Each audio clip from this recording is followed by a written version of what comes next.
سلام تخطاتلت نايز channel كما يتخونو تصبوكت كونو ناي ووتر تمنيتايو نيلو معرستي فليز بلاي قون بزح تحسو تازلو كاب قربابتنا دمتو زولا قد أسار ستاتن إيرترا تبوز الله ملسن وانكن ركن فتنينا لايك قبرو سبورت قبرو كسام مودا تامسانا كتصنعو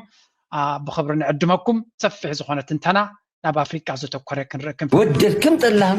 يك أي حاولوا يحصل لقاطات بروسي تاع قلبري دي تارجنا مثلكوان بمن عندنا تنا بتو يا بتشاي قالوا كل شيء قالوا تري بقال يا تنكر ነገር ነው አይነካው ያልተደፈረ ነገር ነው አይደፈረው እንደ መንግስት እኮ አይደለም ዋትኮ እንደ መሪ እኮ አይደለም እኮ እንደ ግለሰብ እንኳን አሰብን የመጠየቅ ምርት አልነበረንም እኛ ሕጂ ብዛዕባትና ዓሰብ ዘሎ ድራማ ንበይኑ ዝኻለ እንዲዩ ዘሎ ኤርትራ ድማ መልሲ ባትሉላ መጀመርያ ኣብዚ ስከራዩ እዛ ናይ ዓሰብ ድራማ መኸተምታ ክንገብረላ ክንከላለን ወይ እውን ብዝሰፍሐ ክንሰርሐላ ክንከላለና ምክንያቱ መንእሰይ ከጋጊዩልና The port of Asab and Masao, how do you think they can intensify, strengthen the already existing relationship which was started back in 2 months? It's not ወደብ ዓሰብን ምጽዋዕንሲ ከመይ ገይረን ኣብ መንጎ ኢትዮጵያን ኤርትራን ተፈቲሩ ዘሎ ንሰላም ከገልግላ ይኽእላ ብኸመይ ነቲ ዘሎ ዝምድና ተጠቒምና ነዞም ወደባት እዚኣትን ነቲ ሽርክነት ኣብ መንጎ ዘን ክልቲአን ሃገራት ዘለዋ ከመይ ገይሩ ክጸልዎ ይኽእል እቲ ወደባት ናይ ኤርትራ ኢሉ ይሓተሎኒ ፕሬዚደንት ኢሳያስ only Asab. It's a very small thing. Asab has been abandoned. Asab, the last 20 years should have developed to become a hub, not for the bilateral benefits, for the regional and global dimensions as well. We have not benefited from the facilities that should have developed in Asab. Now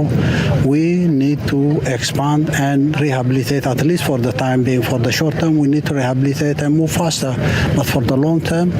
this has been a natural harbor historically. ሕጂ እንታይ ዝብል ዘሎ ብሓፈሻ ወደብ ዓሰብ ከምቲ ዝድለ ኣይማዕበለን ኣብ ዝሓለፈ 10 ዓመት ወደብ ዓሰብ ንኤርትራን ኢትዮጵያን ጥራይ ዘይኮነ ብዞባ ደረጃ ዓብ ተራ ክፃወት ዝግብኦ ወደብ እዩ ኣገይን ፕሬዚደንት ኢሳያስ ክምልስ ከሎ ካብ ኣብ ስምዒት ወፂኡ ብጥንቃቐ ዝምልስ ዘሎ ንኢትዮጵያ ከገልግል ኢሉ ዝመፀ ወይ እውን ናይ ኢትዮጵያ ትራዲሽናል ገለመለ ዝብል ዘረባ የለን ንኽልቴና ከገልግል ዝኽእል ግን ኪኑ ዝጠመተ መደብ ዘለዎ እዩ ብሰንኪ እቲ ዝነበረ ፀገም እዩ ከምቲ ዝድለ ክምዕብል ኣይከኣለን ግን ሕጂ እውን እንተኾነ መጀመርያ ነቲ ዘሎ ኩነታት ፀጋጊና ቅጡፍ ናብ ስራሕ ከም ዝኣቱ ምግባር ግን ኣብ መወዳእታ ናብ ዝዓበየ ዕላማ ንክኸይድ ክንሰርሕ ክንክእል ኣለና እዩ ዝብል ዘሎ ኩለን እቲ ዝዛረበን ዝነበረ ነቲ ናይ ኣብዚያ እስከ ባይ ዘ ወይ እዚ ጋዜጠኛ ንፕሬዚደንት ኢሳያስ ዝዛረብ ዘሎ ተራ ጋዜጠኛ ዝነበረ ሎሚ ኣብ ዘበነ ካብቶም ተወለድቲ ኦሮሞ ስለ ዝኾነ ኣብ ዘበነ ኣቢ ማልቲ ሚሊዮኔር ኮይኑ ነታ ኣዲስ ኣበባን ኢትዮጵያን ኣይትፅርኒ ካብ ዝብሉ ዘለውን ነቶም ኣብ ዲያስፖራ ዘለዉ ሰባት ታክስና ዘወርኩም ንኢትዮጵያ ኣይተዓንቅፍና በለ ዝፍክር ዘሎ ኢሎም ብፍላይ ብወገን ኣምሓራ ብዙሕ ፀገም ብዙሕ ዘረባ ዘጋጥሞ ዘሎ ሰብ እዩ በዓል ግዜ ድማ እዩ ዝበሃል ኣብዚኣ ሓንቲ ነገር ከሪአኩም ስለ ዘለኹ ጊቭ ሚ ሰከንድ where is that thing ኣብዚኣ እስከርአዩ ነዚ እናረኣና ክንጥምት ኢና ፕሬዚደንት ኢሳያስ ነቲ ኣብ ዝቐርበሉ ዝነበረ ኮሸምሸም ክሳዕ ክንደይ ተጠንቂቑ ይርዮ ከም ዝነበረ ለኽባት ሰብ ምዃኑ ይፈልጦ ነይሩ እዩ ኦልሬዲ ቦዲ ላንጉጅ እንድሕሪኹሞ ጥንቃቐ ብዘለዎ መንገዲ ዝቐርበ ነይሩ እቲ ዳርጋ ናይ ቆልዓ ሓቆያን እኳ ቆልዓ ክብላ ይደልን እንደ ግን ቆልዓ ንዘይኮነ ቆልዓ ትብለ ግን ኩሉ እቲ ኣካይዳ ክትሪኦ ከለኻ በቃ ዘይከውን ዓይነት ኣክቲ ዝገብር ነይሩ ኦልሬዲ ኒው እዚ ሰብ እዚ ብስለት ከም ዘይብሉን መርገፁ ዘለዎ ክኸውን ከም ዘይክእልን ጥርጠራ ከም ዝነበሮ ስለዚ ሪዘርቭድ ዝኾነ ዓቃባዊ ብዝኾነ መንገዲ እዩ ዝኽተል ነይሩ ምስቲ ኣብይ ኣሕመድ ክቐርብ ከሎ ኦልሬዲ ኒው the guy is not genuine ክኸውን ከም ዘይክእል ግን ከርእዮ ካይደሊ ነበረን ግን ብሓፈሻ ኩለንተን ቪድዮታት ኣብ መንጎኦም ዝነበረ ክትሪኦ ከለኻ there was something off ብዛዕባ እቲ መራሒ ናይ ኢትዮጵያ ባት ምስ ግዜ ድማ እናነፀረ መፅዩ ሕጂ ኣክልተ ሰለስተ ነጥብታት ክንርኢ ክንፍትን ኢና ምክንያቱ ብፍላይ ተራ ናይ ህዝቢ ትግራይ እንታይ ክኸውን ከም ዝኽእል ኣብዚ እዚ ሕጂ ዝመፅእ ዘሎ ኩናት እንታይ ክኸውን ከም ዝኽእል እስከብዚያ ስምዕዎ እዚኣ ከተሓሓዘልኩም እየ እቲ ኣቢ ዘንቀዶ ዘሎ ኩነታት ንዓና ዘይኮነ ዝያዳ ንመን ክፀሉ ከም ዝኽእል ግጭት ሲደረግ የኤርትራ ብቻ ጉዳይ አይሆንም ቢያንስ ጀነራል አበበ ባነሱት ሌሎችም ተንታኞች በሚሉት ኢትዮጵያ ጋር ዩኤኢ ከቆመች ዩናይትድ አረብ ኤሚሬትስ በግብጽ በኩል በኤርትራ በኩል ግብጽና ሳውዲ አረቢያ ምንም የማይቀር ነገር ነው ኢትዮጵያ ሱዳን ላይ በአብዛኛው ከሄሚቲ ጋር ነው የምትታማው የሆነ ጊዜ ትንሽ እንትን ብላ ነበር። ግን ይሄ ሚቲ ደጋፊ ነች ተብሎ ነው። ይሄ አልቡርሃንን ምን ያደርገዋል ኢትዮጵያና እንትን ቢጣሉ የሚለው ያሳስበኛል። ሶማሊያ አሁን ኖርማላይዜሽኑ የኖርማል እያደሱ እንታይ ዝብል ዘረባ ብዙሕ ግዜ ይስማዕ ኣሎ እቲ ኩነታት ክለዓል ዝኽእል ብዝኾነ ይኹን ምኽንያት አብይ አሕመድ ሚስ ካልኩሌሽን ገይሩ ናብ ኤርትራ ገጹ ምንቅስቃስ እንድሕር ገይሩ ብፍላይ ናብ አሰብ ገጹ ምንቅስቃስ ተገይሩ አቢ ወትሩ ናይ ዩኤኢ ናይ ኢማራት ደገፍ ከም ዘለዎ እዩ ዝንገር። ስለዚ ናይ ኢማራት ናይ ኣፍደገ ባሕር ናይ ኤርትራ ምምፃእ ድማ ቁፅሪ ሓደ ዝሕማ ሃገር እንተሎ መን እዩ? ስዑድያ ዝበሃል ሃገር እዩ። ስለዚ ወላ እውን ስዑድያ ናይ ኤርትራ ክድግፍ ኣብ ኩናት ተደይደልያ ናይ ኢማራት ናብ ኤርትራ ገፃ ምቕራብ ብፍላይ ናብ ወደብ ዓሰብ ባቤል መንደብ ስለ ዘሎ ናይ ኢማራት ኣብቲ ቦታት ምቕራብ ንስዑድያ ኣላርም ደወል ናይ ቃጭል ናይ ኣላርም ከም ዝድውለላ እዩ ዝንገር። ስለዚ ናይ ግድን ምስ ኤርትራ ደው ኢላ ንኤርትራ ክትሕግዝ ከም ትኽእል ብርግፅ ናይ ኢማራት ምምፃእ ናብ ዓሰብ ንስዑድያ ከሰንብት ከሎ ናይ ኢትዮጵያ ኣብ ዓሰብ ምምፃእ ድማ ንግብፂ ክልተ ዕፅፍናቱ ኣላርም ከም ዝድውለሎም። ስለዚ ኤርትራ ወላ እውን ኣብ ካልእ ኩነታት ኣብ ኩናት ንኤርትራ ክድግፉ ዘይክእሉ ዝነበሩ እቲ ኣካይዳ ናይ አብይ አሕመድ ንካልኦት ሃገራት ክዕድም ከም ዝኽእል ስለምንታይ አብይ አሕመድ ናይ በይኑ ከም ዝሳቶም ኢትዮጵያውያን ዝብልዎ ዘሎ ናይ ኣፍደገ ባሕሪ ሕልሚ ኣለና ብላብላ ዝብልዎ ዘሎ ዘይኮነ አብይ አሕመድ እንታይ ምዃኑ በዓላቶም ክገልጽልኩም ስምዑ። ኣብዚ ልንሄድ እንችላለን ወይስ ዝም ብሎ አይነት ፕሮፓጋንዳ ነው የሚመስሉት? ምንድን ነው የሚሉት በዚህ ጉዳይ ላይ መምህር? ምናልባት ጊዜ ካሉትና የመጨረሻ ከዚህ በላይ ሊሰጡ የመጨረሻ ጉዳይ አድርገን አይ ትላንትና አንድ ነገር እየተናገርን ነበርና ይሄ እቃ ነው። እጄ ላይ 2 ሞባይል ይዣለሁ።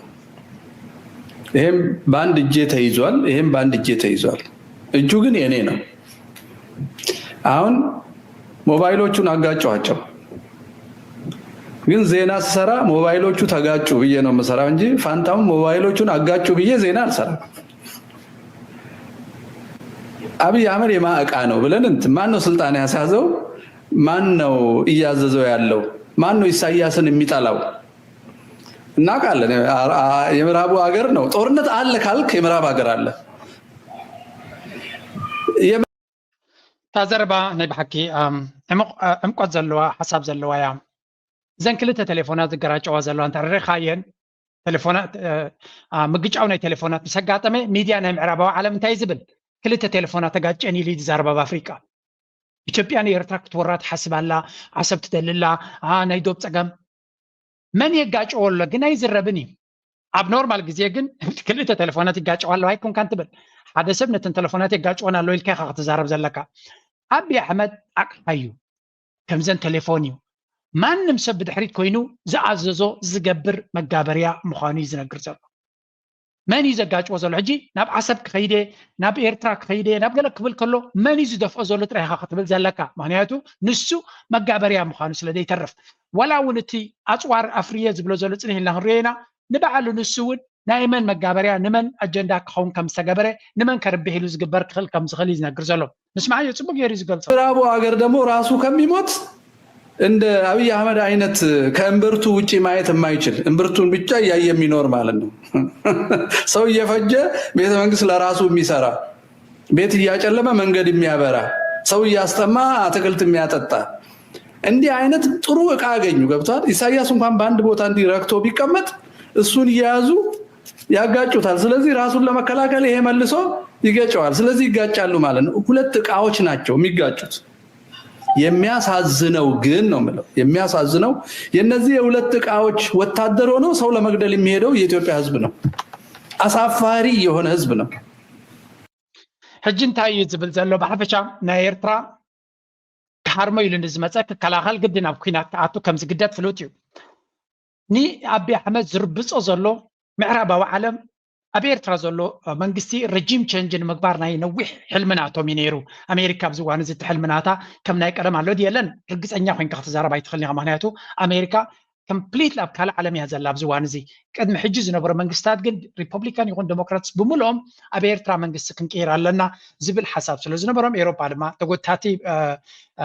ዓረብያ ስለ ዝኾነ ኣሜሪካ ዝበለቶ ዘጣቅዕ እምበር ስለምንታይ ኢሉ ዝሓትት መንግስቲ እውን ስለዘይነበረ ስለዘየለውን ክሳብ ሕጂ أمونغ أمريكان يوروب أنت فتيرو زول جاب حجي جن ندحر حجي ونتات قيار كم زغلنا نرزلنا فلذا أبي أحمد كل هذا قبر زلو أجندة نخالوت نتك أدم زنبر أجندة نكساسي لكم دونالد أبي أحمد كي حفرني أمريكا كواقعلان كموتلان يخلي بمبال مرحنا إثيوبيا خلو لحد جازيتنا أمريكا زنقرب كوي كي حفره أمريكا كواقعلان كموتلان إثيوبيا كوي كل أمريكا يلو سلازي مجابريان مخوان تغلالك بقصغل انتاي بلالو سب أب هجرو بيمانن صقام بدرونات ناقته لبيت منግስት زمرق نهزب الناس هذا دخلو صرغياتات لچزوتو أتكلت الناس يقولون سباد دصم منግስት ስለዝኾነ أبي أحمد እቶም መጋባርያ ክገብርዎ ዝደልዩ እቲ ዝበለጸ መጋባርያ ክኾኖም ዝኽእል መራሒ ምዃኑ ዝነግር ዘሎ ብሓፈሻ እቲ ናይ أبي أحمد ኣካይዳ ኩሉ ነገር ንካልኦት ኣጀንዳ ንምሃብ ወይ እውን ካብ ካልኦት ኣጀንዳ ተቐቢሉ ዝገብሮ ዘሎ ዳንበር ናቱ ነፍሱ ዝኻለ ስራሕ ስለ ዘሎ ወይ እውን ክገብር ስለ ዝደሊ ይኮነን ኣብዚ ሓንቲ ቪድዮ ኣምጪኦም ኣለዉ እስከ አቀናቢሮም ማመስከት ማጂ አቀናቢሮ ቲም ናተ አቀናቢሮም ማስከስምሁ ዛሬ እንዳያችሁት ዛሬ ኢትዮጵያ ክላሽ ብሬን ስናይፐር ዲሽቃ ታንክ ሁሉም አይነት መድፎች ለራሷ ሳይሆን ለገበያ በቂ የሆነ የማምረቻ አቅም በጣም ዘመናዊ ሮቦቲክስ የትራዲሽናል ታንክ አጽዋር መዳፍዕ ብሬናት ስናይፐርስ ከፍር ከም ዝጀመረ ይዝነግር ዘሎ أنا يرترا قرب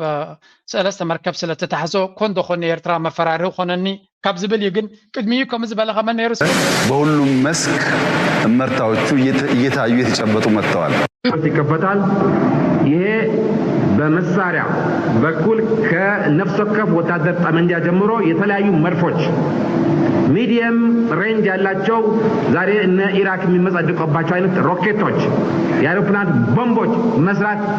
ተዘጋጅተናል መንግስቱ ኃይለ ማርያም ቅድሚው ከሙ ሚሳይላት ዶ ሮኬታት ዶ ገለዶ ክንሰርሕ ጀሚርና ኢና ቢልዮናት ገንዘብ ናይ በዓል ሕብረት ሶቪየትን እስራኤልን ኮርያታትን አሜሪካ ጀርመንን ኤውሮፓን በሙሉ እናተቀበለ ንኤርትራ ክስዕር አበረኻን ዝነበረ ሰውራ ንኤርትራ ክስዕር ዘይከኣለ ሎሚ أبي أحمد أيكونن إيرترا كسعر نزب زلوا حيلي حبشاوي إذا تري وزلهم فانيو فانو قد مقربت لي ببا استفل عليه عينت كدان زحزة نناتو قابع زلوا برت ناتو من حدا قال لي من شيء تزحزينيرو لومي فانو كاب أبي بزعات قصراوي أتكن سنكن أبزبلت أو ما خمزلون أبد ما أبزوانزي كافانوك حلف زخل عقمه كله يكلني معناته تفانو زبال ናይ ዓወት መቐረት ኣስተማቒሩሎ ውዳበ ናቱ ሕይልሎ ኣጽዋር ድማ ብዝበለጸ ካብ ካልኦት ሃገራት ዘይኮነ ካበይ ከም ዝርከብ ፈሊጡሎ ሰራዊት ናይ ኣቢ ምድላይ ጥራይ ዘድልየካ ኣቢ ካጸንሕካ ሰራዊት ናይ ድሁል ሰራዊት ናይ ኣቢ ንዑ ሃሪምካ ዝበለጸ ኣጽዋርን ዕጥቅን ስንቅን ትወስድ ኣብዚ እዋን እዚ ትፋኖ ወታደራዊ ኣቃውማ ናቱ 50 ዕፅፊ 100 ዕፅፊ ካብቲ ናይ ቀደም ዝነበረ ተማሒሹ ከም ዘሎን أبي أحمد ድማ እቲ ቀደም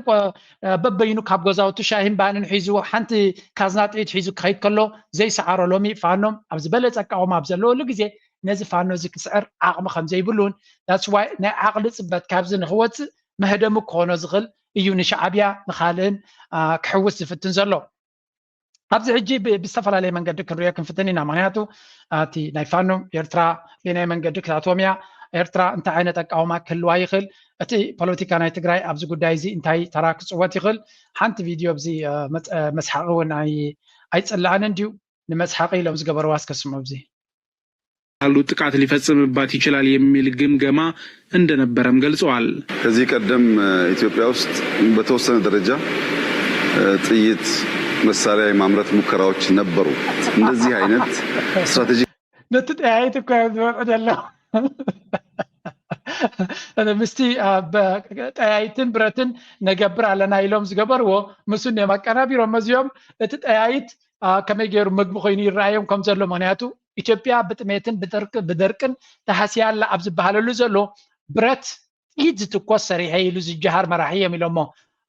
عجت حتى زلوا عيناي عتوق جلي نزاب أفريقيا زي آخر أخبار زغل يوم زبلوا زلوا قال سبعتكم من أبلي لا قصولوا له مهنياتو إذا زجبرو زلوا برت نمك قتلي اللي قبل خمسة زيادة of course نسو فخارات ناتو نبير تراجسو زبجسة حيل خمسة لون نير تراك حرم يبجس خمسة لون يوتي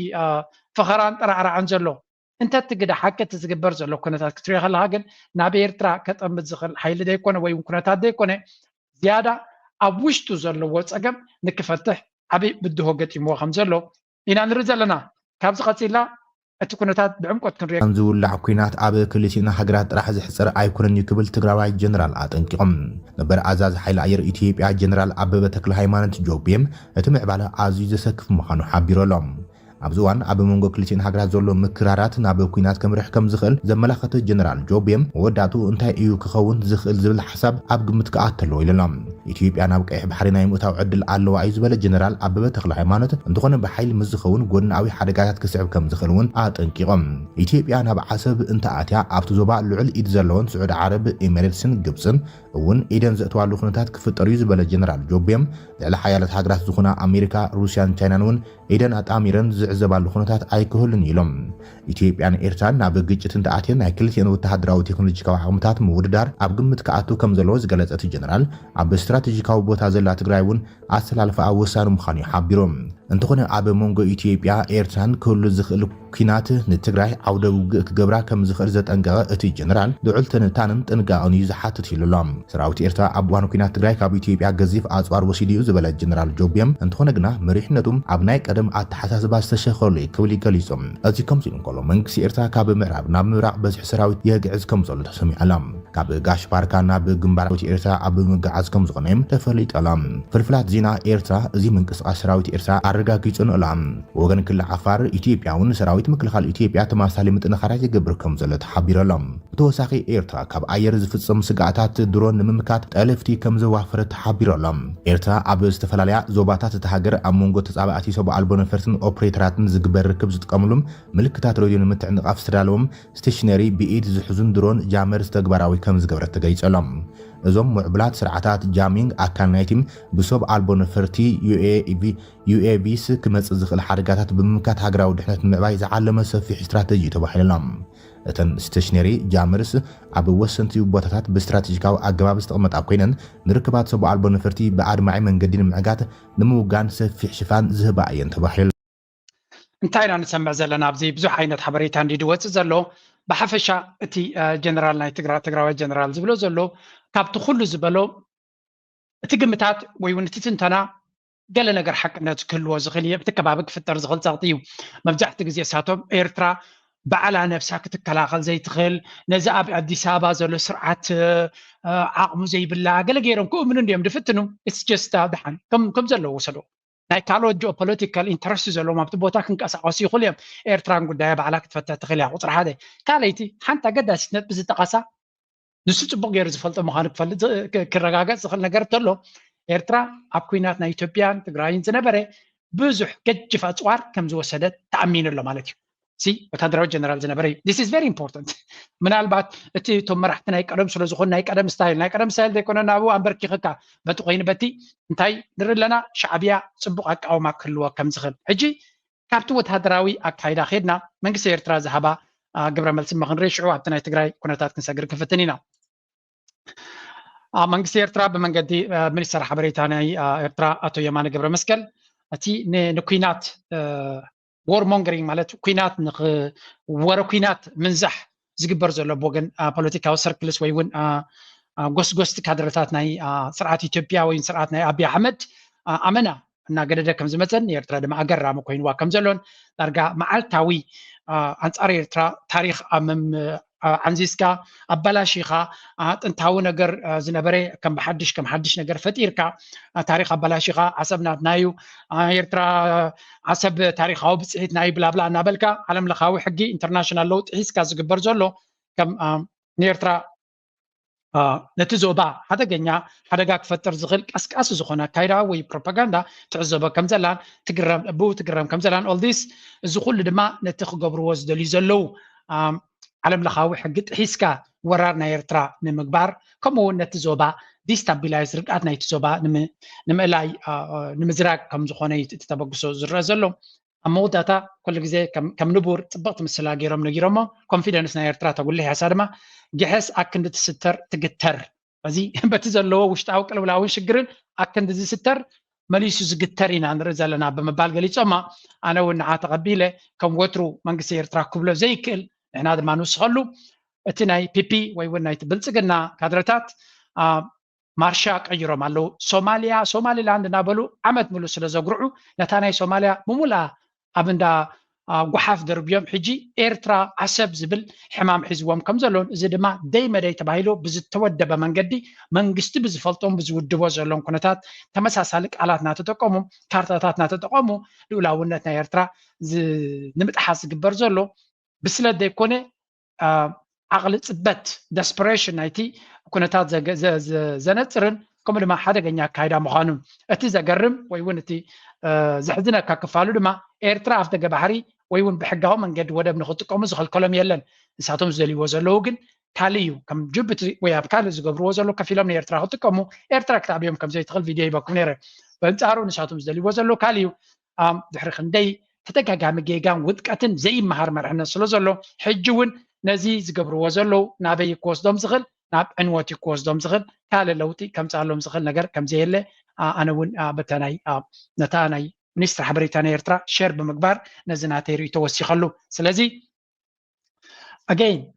ኩልና ኣብዚ ከምዚ ዓይነት ሓበሬታ ክንሳተፍ ክንክእል ኣለና ዝከኣለና ድማ ክንገብር ኣለና ፕሊስ ላይክ ግበሩኒ ሓወልቲ ከምኡ ሓበሬታ ክወፅእ ከሎ ድማ ንሕና ሼር ተጌርናዮ እቲ ኣልጎሪዝም ናይ ኤክስ መጠን ንሕና ሼር ዝገበርናዮ መጠን እዩ ኣብ ዝበፅሐ ሰብ ከም ዝበፅሕን ካልኦት ማሕበረሰብ ዓለምን ኤርትራ እንታይ ትምልስ ከም ዘላ ክፈልጡ ክኽእሉሎም ደይ መደይ ኢሎም ንኸይፈልጥዎ ዝፀቕጥዎ ስለ ዘለዉ ንሕና ብሓይሊ ብሼር ብምግባር ነቲ ሓበሬታ ናትና ኮሜንት እናወስኽና ተመሳሳሊ መርገፂ ክንገብር ክንክእል ኣለና ኣገዳስነት ድማ ኣለዎ እዚ ኦኬ ካብዚ ብምቕፃል ኣብቲ ከባቢና ዝግበር ዘሎ ኩነታት ድማ ክንርኢ መጀመርያ በዚ ኩነታት ናይ ትግራይ ዘሎ መጀመሪያ በዚ ናይ ኢትዮጵያ ክንጅምር ምስ አላጊብና ውስጥ የኮንዶም እጥረት ተከሰተ። በዚህም የተነሳ በከፍተኛ ሁኔታ የኮንዶም ዋጋ መጨመሩ ተገልጿል። በአንዳንድ አካባቢዎች አንድ ኮንዶም እስከ 250 ብር ድረስ እየተሸጠ ነው። የኢትዮጵያ ዓመታዊ የኮንዶም ፍላጎት 270 ሚሊዮን አካባቢ ነው። በኢትዮጵያ ውስጥ የኮንዶም እጥረት ሊከሰት የቻለው ዩኤስኤድ እንቅስቃሴ ማቋረጡን ተከትሎ ተብሏል። ቀደም ሲል በዩኤስኤድ ድጋፍ በተለያዩ የጤና ፕሮግራሞች ኮንዶም በነጻ ይከፋፈል የነበረ ከመሆኑ በላይ በአነስተኛ ዋጋ በችርቻሮ የሚቀርብ ነበር። ይህ አሁን በመቋረጡ የተነሳ በአገሪቱ ውስጥ ከፍተኛ የኮንዶም እጥረት የተከሰተ ሲሆን ይህም ዋጋው እንዲጨምር አስችሎታል። በአዲስ አበባ ከተማ ውስጥ በአማካኝ አንድ ኮንዶም ዋጋው 50 ብር ቢገባም እንደ ጋምቤላ ባሉ የክልል ከተሞች ግን እስከ 250 ብር ድረስ ኣብ ኤርትራ ትዛዓበየ ወይ እውን ትዛዓበየ ሓደጋ ንኢትዮጵያ ንኤርትራ ክኸውን ዝኽእል እንተሎ እዛ ንሰምዓ ዘለና ዜና እያ ኪኖቲ ድሮን ኣምፂና ሚሳይል ኣምፂና ገለመለ ዝብልዎ ዘለዎ ዓንዳር ዘረባ ኣብ ኢትዮጵያ ኮንዶም ጠፊኡ ኣሎ እዩ ዝበሃል ዘሎ እዚ ኸ ኣብ ልዕሊ እቲ ዝገብርዎ ዘሎ ዓንዳሪ ሕጂ ድማ ሕጊ ኣልቦ ዝኾነ ምስፍሕፋሕ ክረአ እዩ ኣነ እኳ እቲ ዝወልድን ዝበዝሕን ዝነበረ ኮንዶም ዘይፈልጥ ዝነበረ ሕብረተሰብ ስለ ዝኾነ ኣብ ፖፑሌሽን ፀገም ክፈጥር ዝኽእል ኮይኑ ኣይስማዓንን እዩ ምክንያቱ እቲ ዝወልድ ብቐደሙ እውን ናይ ኮንዶም ኣፍልጦ ዝነበረ ኣይኮነን ኢትዮጵያ ኣብ ኩሉ ክፋል ናይታ ሃገር ብዩኤስኤይድን ብደገፍ ናይ ምዕራባዊ ዓለምን ትነብር ሃገር እያ ጀስት ግዜ ጥራይ ውሰዱ ዕንወት ናይዚ ኣካይዳ ናይዚ ሃገር ክንርኢና ኮንዶም ብናይ ዩኤስኤይድ ቢልዮናት ደገፋት ብውሑድ ገንዘብ ዝሽየጥ ዝነበረ ኣብዚ እዋን እዚ ኣብ ኣዲስ ኣበባ ክሳብ 50 ኣብተን ካልኦት ሃገራት ድማ ክሳብ 200 በፂሑ ከም ዘሎ እዚ ድማ ነቲ ብፆታዊ ብዘይ ውሑስ ፆታዊ ርክብ ዝመሓላለፉ ሕማማት መሊሶም ከም ዝስዕሩሩን ከም ዝብርትዑን ክገብር እዩ ድሮ በዓል ዓሶ ካልኦት ሕማማት እቲ ዩኤስኤይድ ዝሕግዞ ዝነበረ ጠጠው ስለ ዝበለ ከስፋፍዑ ጀሚሮም ከም ዘለዎ ዝንገር ስለዚ ምስ ኣብ ኢትዮጵያ ዘሎ ህዝቢ ልዑል ጥንቃቐ ክገብር ከም ዘለዎ ምትሕስሳብ የድሊ እቲ ህዝብና እቲ ናይ ኢትዮጵያ ባዕሎም ኣለዎ እቲ ኩነታት ግን ከቢድ ክኸውን ከም ዝኽእል ምግንዛብ የድሊ እስኪ ሕጂ ናብቲ ወገን ትግራይ ዘሎ ፖለቲካ ክንሰግር ክንፍትን ኢና ወርደነዋል የኛ ፕሬዚደንት አይደለም ይቀየሩ ያልናቸውን ቀይረናል ይሄ በግልጽ የታወጀ ነገር ስለሆነ ማለት ነው ነገር ግን ፕሬዚደንት ለመቀየር ብቻችንን መተካት አንችልም ማውረድ አይወክለንም ማለት እንችላለን ፈትለ ወርቅ ገብረት ጋብሄር ሓንቲ ካብተን ላዕለዎት ሓለፍቲ ናይ ህወሓት ኣብዚ እዋን እዚ ዳርጋ ዝነፅረን ዝበርትዐን መርገፂ ዘለዋ እያ ለንቀነ ዝገበረቶ ኢንተርቪው እስከዚያ ስምዕዎ ብዛዕባ ኤርትራ ዘሎ ርክባት እውን ተዛሪባ ነይራ የምንችለው ነገር ጦርነቱ እንዳይጀመር ለኢትዮጵያ መንግስትም ለኢንተርናሽናል ኮሚኒቲም ለሚመለከታቸው አካላት በሙሉ እንዲያውቁትና እንዲያቆሙት ማድረግ ያለንን ባለን አቅም ሁሉ ይህንን ነው መስራት የምንችለው። በዚህ ደረጃ ጦርነት ከተጀመረ ቀላልም አይደለም። ባይዘወይ በተለያዩ ሰዎችም የሚሉት ነገር ነው። እኔም ትክክል ሆኖ የሚሰማኝ ኢትዮጵያና ኤርትራ ብቻ አይደሉም የሚዋጉት። በኢትዮጵያ ጀርባ ሌላ ኃይል አለ፣ በኤርትራ ጀርባም ሌላ ኃይል አለ እና አካባቢያችን በአጠቃላይ ብሓፈሻ እንታይ እዩ ትዘረባ ዘሎ ናይ ትግራይ ብፍላይ ወገን ህወሓት ዘሎ ንጹር ዝኾነ መርገፂ ዝወሰደ ዝመስል ምስ ዓቢ ክመሳሰል ወይ እውን ክልምን ሸውሃት ከም ዘይብሉ ነቲ ዘሎ ኩነታት ድማ ብትክክል ክጥቀመሉ ይፍትን ከም ዘሎ ኢና ንርኢ ዘለና። እቲ ናይ ህወሓት ግንባር ገለ ክፋል ናይቲ ህወሓት ምስቲ ሰራዊት ኮይኑ ማለት እዩ አንጻር ዓቢ ጠጠው ኢሉ ከም ዘሎን አንጻር ዓቢ ጠጠው ምባሉ ድማ ድሮ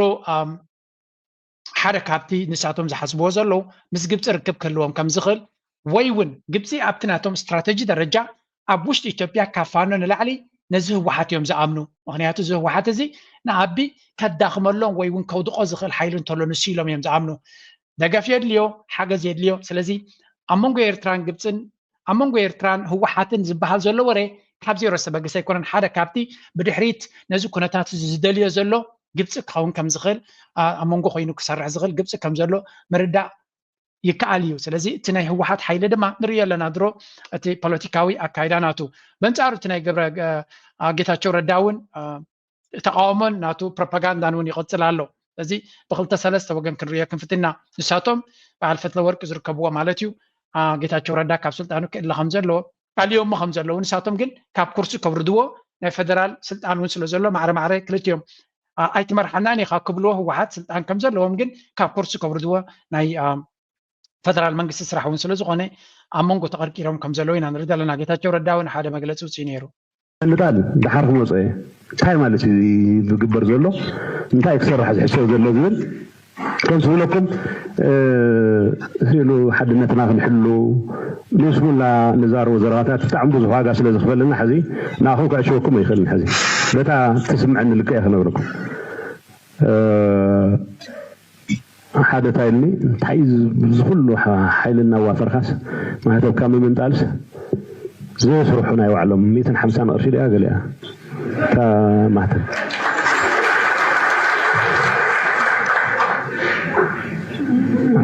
ምክንያቱ እንድሕር ዘይምርጋሓኒ ካብ ናብዚ ጉዳይ እዚ ትወርድ እዚ ናይ ደጋፊ ናይ ተቃውሞ መጠን ናይ ምንፅፃር እውን ይኮነ ነባር ዓቕሚ ገለ ዝብል እውን ኣይከፋፍሎ ነባር ዓቕሚ ለውጢ ይደሊ መንእሰይ ለውጢ ይደሊ ኣብ ድሕረት ተሸመመን መንእሰይ ኣሎ ገስጋሳ ተሓስባ ዘሎ ነባር ዓቕሚ ኣሎ እሱ ዋና ትኩረትና ክኸውን ዝግባኦ ህዝቢ ትግራይ ካብቲ ሕዚ ኣትይዎ ዘሎ መከራ ክወፅእ ዘለና ድሌት እዩ ክፈልየና ዝግባእ።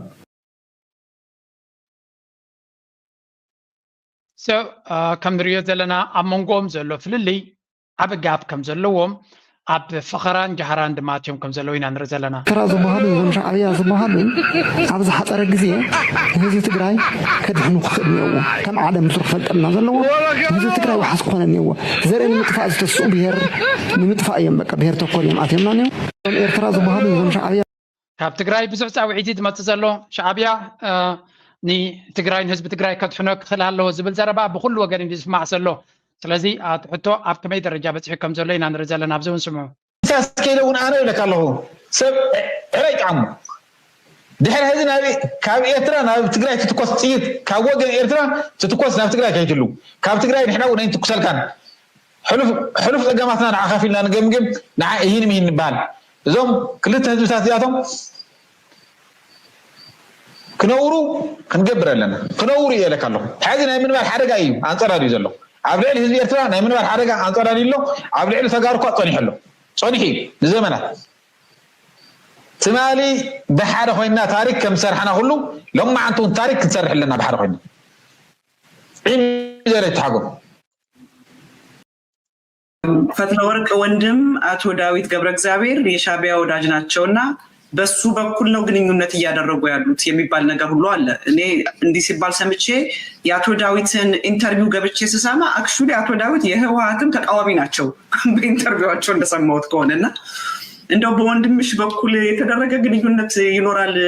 እንደው እንጠርጥር። እዚ ዳዊት ገብረእግዚአብሔር ዝበሃል ቢዝነስማን መቸም እቲ ናይ አብይ አሕመድ ካድረታት ቶም ዓበይቲ ካድረታት ኣብ ኤርትራ ከም ዘለዎን ምስ ኤርትራ ርክብ ከም ዘለዎን ምስ ህወሓት ዝግበር ዘሎ ዝምድነታት ድማ ኢንጂነር ናቱ ንሱ ሃንዳሲ ናቱ ምዃኑ እዮም ዝነግሩ ዘለዉ ስለዚ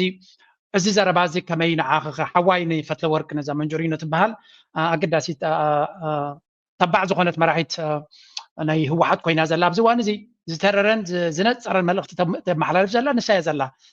እዚ ኸማን ናይ ብሓቂ ዘገርም እዩ ንዓቢ ፊት ንፊት ትገጥሞ ዘላ እውን ንሳያ ክንብል ንኽእል ካብ ደብረፅዮን ንላዕሊ እውን ሕጂ ብመንገዲ ድሱ ምስ ሻዕብያ ዝግበር ዘሎ ርክብ ይግበር ኣሎ ዝበሃል ከመይ ትርእዮ ንሱ እኳ ንባዕሉ ንህወሓት ዝድግፍ ኣይኮነን ኣብ ቪድዮታት ክሪኦ ከለኹ ትብለላ ሕጂ ኣብኡ ዝተፈላለየ ርእቶ እዩ ዘለዋ ግን ኣብ ሓንቲ ነጥብቅ ፅቡቅ ዝኾነ ዘረባ ትዛረብ አይ ማለት አቶ ዳዊት የራሱ አቋም ያለው ነው ብዙ ጊዜ በፖለቲካ አቋማችንን እንከራከራለን የኤርትራ ህዝብ ለማቀራረብ ከጦርነቱም በፊት ሲሰራ ነበር ከጦርነቱ በፊትም ሲሰራ ነበር አሁንም ፍላጎት እንዳለው አውቃለሁ ሁለቱም ህዝቦች መቀራረብ አለባቸው አይነት የሚል ፍላጎት እንዳለው አውቃለሁ ስለዚህ ናይ ፖለቲካ ፍልልይ ኣለና ንሓትሕትና እውን ብዙሕ ኣነ ንሱ እውን ብዙሕ ግዜ ኢና ንዘራረብ ከምኡውን ፅቡቕ እዩ ብዛዕባ ህዝቢ ኤርትራን ትግራይን ግን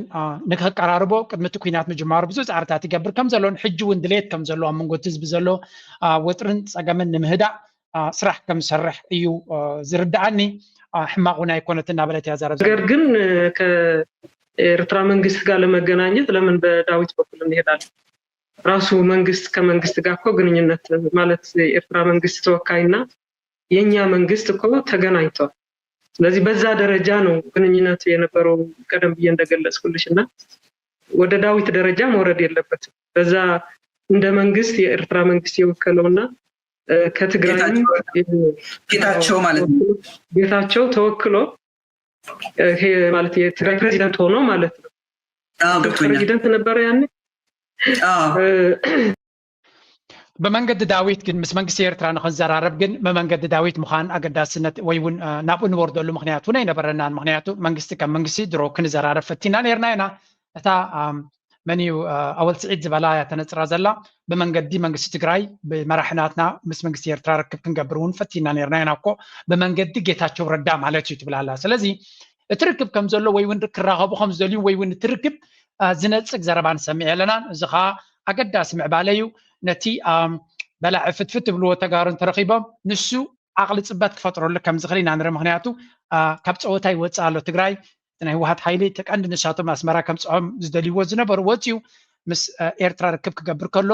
ንዓታቶም ኣብቲ ፖለቲካ ናቶም ምስ ኣቢ ክፀጋግዑ እዮም ክፍትኑ ድሮ ተጋሩ ተንሲኦምሎም ከም ዘለዉ ድማ ኣብዝረኣዩ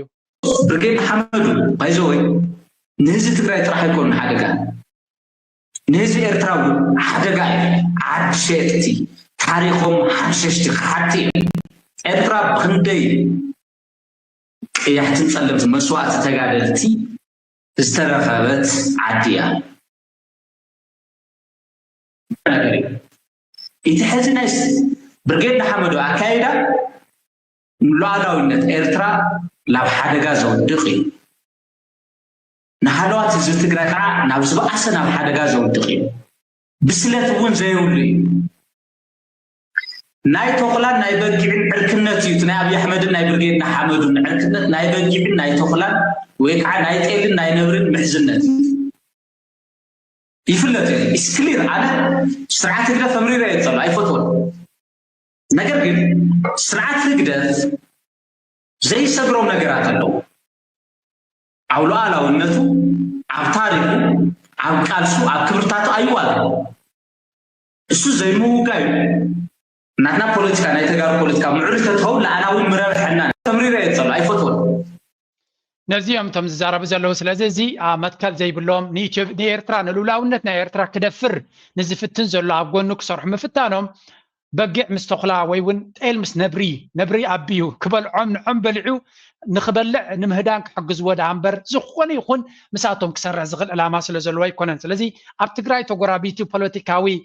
ስራሕ ክሰርሕ ዝፍትን ዝነበረ ሓይሊ ከይጀመረ ከም ዝሞተቶ ምክንያቱ ወታደራዊ ዓቕሚ ዘለዎ ኣብ ትግራይ ህወሓት እዩ ኣብ ትግራይ ከትካ ወይ እውን ኣብ ካልእ ከትካ ምስ ኤርትራ ክትገብሮ ትኽእል ገይም ድማ ከይተበገሰ ዝሞተ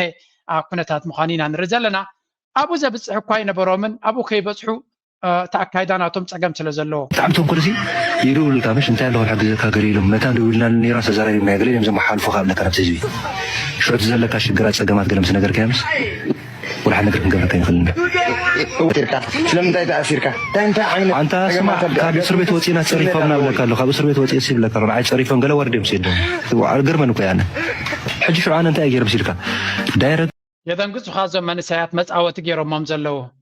ناي سلطنه زلو اسلا دمزلو ناي نوك زلو زين يا حبيبي انا مثلا دايما يا مامبطا دايما يا مامبطا دايما يا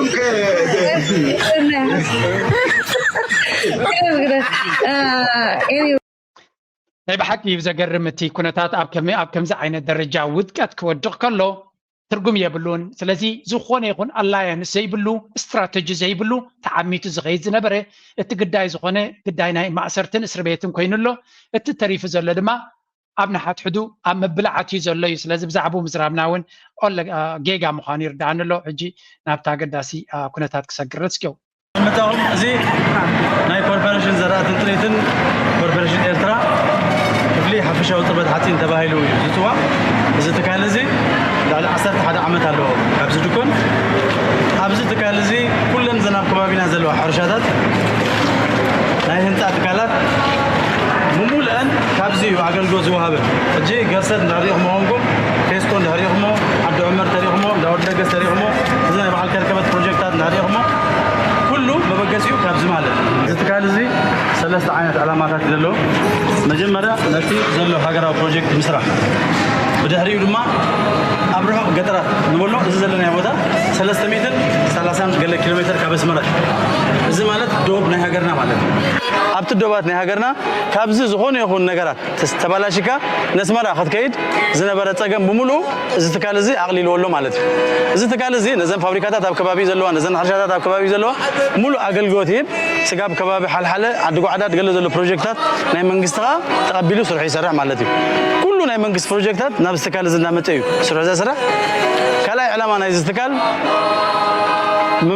معبال عمسب كاب كلن كولوجات كاب كلن تكنيكال سكولات زمتو تمهارو نابزي متو أو تكنيكال بتمرتي تمهارو مسمتو نابزي دما ناب قبرو نغير لهم مالتي أبزي ترين تمهارو نفتنا بقع زخون أبزي يسرح مالتي أبكال بوتاتات أمولو على من هركيركا نسخة عندي عملت مكرر لك تبايلك عتات أبزي كن ممهارن إيرتراو مغنطر يقول إيرتراو دهركوينو تنايسر عبدالي وابو إذا أبزو وقت يزلوا مليونات نمنيو نتي من سيز بحال نايز هاجر نت اللوت نايز هاجر كم تسبي زقبرو لسب بملو اتمنجستي زوفيو مالتي نمنتين تلكمني أبزي سبك سرح كله خبلاش يغليو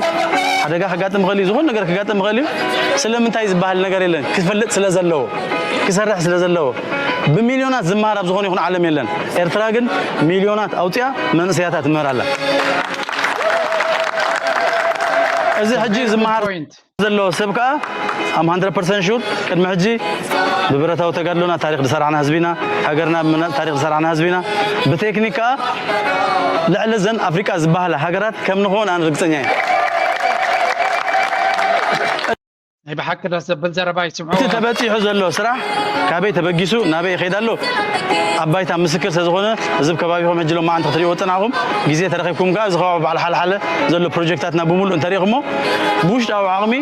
دسرح زلوا سرع أبي درجة بتيعهم زلوا صبوا جيركم كترديهم مالتيو دخامكم كي تصبكم نزهول من قدر تتصاويركم نزلوا نيتفتروا نقدر كل سجلكم أبزي نعنا خطري ممتعهم نعنا بتعمى عب حبني بشي موركشوب كوربوريشن زراعة تنتري في إيرترا بتعمي إذا مسكناكم سنايت أنا حتيجي برنا سرعة كريكم أوكي كل تنجر حنت نجر كريكم يك ابن أبزيات مليسة حدا نجر مرأي زياس كرأي واها أبيرترا حدش فابريكا اندانورا يهنت على وزبل زربان سمع لنا أنا بحكي دس بليو دس نايسمينتو فابريكا كان يجد فابريكات رادي كونت كاليت فابريكا كاف سعودية نبير ترى نغطاتو أما مسرح كم زلو قال كاب أمنات من جت هذا مثلا حبريتا كنقربكم يفتش لذي كاليت بخصوص عباي نتازل فابريكا كتحجز غير ناي سمينتو أما متى كم زلان إذا فابريكا زلمان ناي نورا يخفت كم زلون نرلنا لذي اتمنجستي كاب دقة إمبورت غيرو أم ناي هنسا بروجكت هو يزي كنا مجمريا ባይታ የንጽፋሎ ምክንያቱ ካብ ደገምፂ ኻጥራይ ዓቢ ህንፃዊ ስራሕ ክሰርሕ ኣይትኽእልኒኻ ብፍላይ ድማ ሪል ስቴት እንድሕር ክትፍኑ ኮይንካ ዓቢ መሰረት ከድልየካ ኣሎ ምክንያቱ ንኖራ ዝኸውን ንስሚንቶ ዝኸውን ኩሉ ጥረ ነገር ኣብ ኤርትራ ስለ ዘሎ ፋብሪካ ጥራይ ዘድልየካ ንዑ ንምስራሕ ግዜ ይወስድ ካፒታል ይሓትት ምስ ዘሎ ናይ ገዳን ዕፅዋን ዘሎ ፀገማት ድማ ቀሊል ኣይኮነን ግን ኤርትራ ብኩሉ መንገዲ ናብ ቁጠባዊ ሕውየት ተበጊሳ ከም ዘላ ዘርኢ ኩነታት ንርኢ ኣለና and ምናልባት ከም ደቂ ሰባት ዓቕሊ ክንስእ ንኽእል እዚ ፋብሪካታት እዚ ኣብ ግዜኡ ስለደይ ንሪኦ ዘለና ስለደይ ንሰምዖ ዘለና ድማ ጎደሎ ዘሎ ወይ እውን ዘይግበር ዘሎ ክመስለና ይኽእል እዩ ትሩ ከም ደቂ ሰባት ከምኡ ክስማዓና ይኽእል እዩ ግን እቲ መንግስቲ ኣብዘን ንእሽተይ ዝተዋህቦ ግዜ ናይ ብሓቂ ክጎይ ይፍትን ከም ዘሎ ኢና ንርኢ ልክዕ ከምዚ ንውድድር ኢልካ ክልተ ኢዱን ክልተ እግሩን ኣሲርካዮ ኣትሪፍካዮ ዝነበርካ እሞ እቶም መወዳድርቱ ነዊሕ ከይዶም እዮም ዝተባህሉ ዝፈነኻዮ ዓይነት ኢና ንርኢ ዘለና ኤርትራ ብዝቐልጠፈ ፍጥነት ነቲ ኩሉ ዝሓለፈ ተኪኣ በዚ እውን ውግን ወረውግን እናበልዋ ከለዉ ናብቲ ምዕባለ ንክትጎይ ትገብሮ ዘላ ፃዕሊ ኢና ንርኢ ዘለና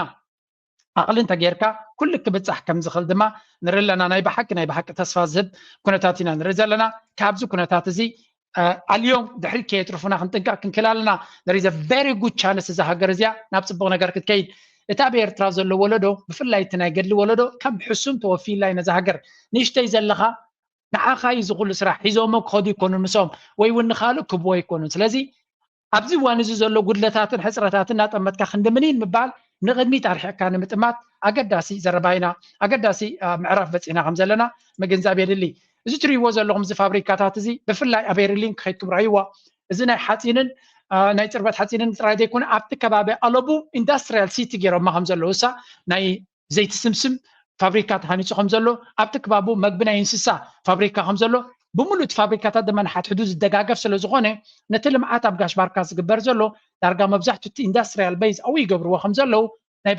ብሓቂ ዝሕጉስን ተስፋ ዝህብን ኢና ንርኢ ዘለና መሶብ ናይ ኤርትራ ጋሽባርካ እዩ እንድሕር ኢልና ፋብሪካታት ናይ ኤርትራ ምስቲ መሶብ ኣብ ጥቁ ክኸውን ዘለዎ ጡጥ ብውሎ ዲጋታት ዓበይታዊ ዘሎ ስለዚ ኤርትራ ናይ ብሓቂ እቶም ህዝቢ ብዙሕ ዕድላት መግዛእቲ ቁልሕ ኢልዎም ዘይፈልጥ ህዝቢ ሕጂ ዕድል ዝረክብ ዘሎ ናይ ብሓቂ ድማ ተስፋ ሂበካ ፕሊዝ ከይድኩም ስምዕዎ ተኸታተልዎ ካብዚ ዝዓቢ ካብዚ ንላዕሊ ክሕጉስ ዝኽእል ኩነታት ክህሉ ይክእል እናበልኩም ናይ ሎማ ኣርእስቲ ኣብዚ ክውድየ ብግድእ ብዓቕምና ንሕና እውን ነቲ ፅቡቕ ነገር ከነምፅእ ክንፍትን ኢና ካብ ካልኦት ኣመና ብዙሕ ቪድዮታት ከይወስድ ስለዚ ጥንቃቐ ንእሽተይ ክፋል ዝገብረልኩም ዝያዳ ኣብቲ ቦቱ ከይድኩም ክትርእይዎ ደስ ብለኒ ላይክ ግበሩ ሰፖርት ግበሩ ደገፍኩም ኣይተውዕዱ ንሕና ድማ ዝከኣለና ክንገብር ኢና ነዚ ነገር ንምንፅብራቕ ምዝያ ክገጥፈኩም ኣብ ካሊእ ይራኸበልና አደዬ ማማ ዕዛል ፍቅሪ ወላዲ ጀጋኑ ተዘከሪ አደዬ ማማ ዕዛል ፍቅሪ ወላዲ ጀጋኑ ተዘከሪ ወላዲ ጀጋኑ ተዘከሪ ጽርቅ ዕርቃን ጎይተት ስኞራ ስራሕና ሞንጎ ኺና ብኣኼባ ሰውራ ምንቲ ተዓዲ ምንቲ ኤሪትራ ኪልክዮ ማማ ትክሳት መሪር ኩራብ ሚላኖ ቦሎኛ ሮማ ዝነበራ ናይቲ ማል ንኡስታን ሎሚ ይዘከራ ናይቲ ማል ዕምበባ ሎሚ ይዘከራ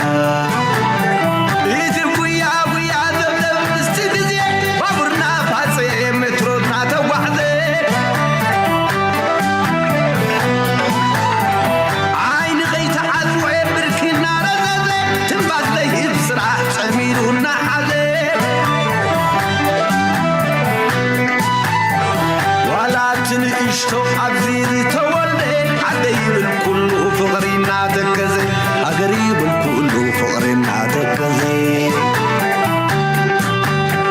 ولا تنعيشتو عبزيري تولي عدي بالكل فقرنا تكزي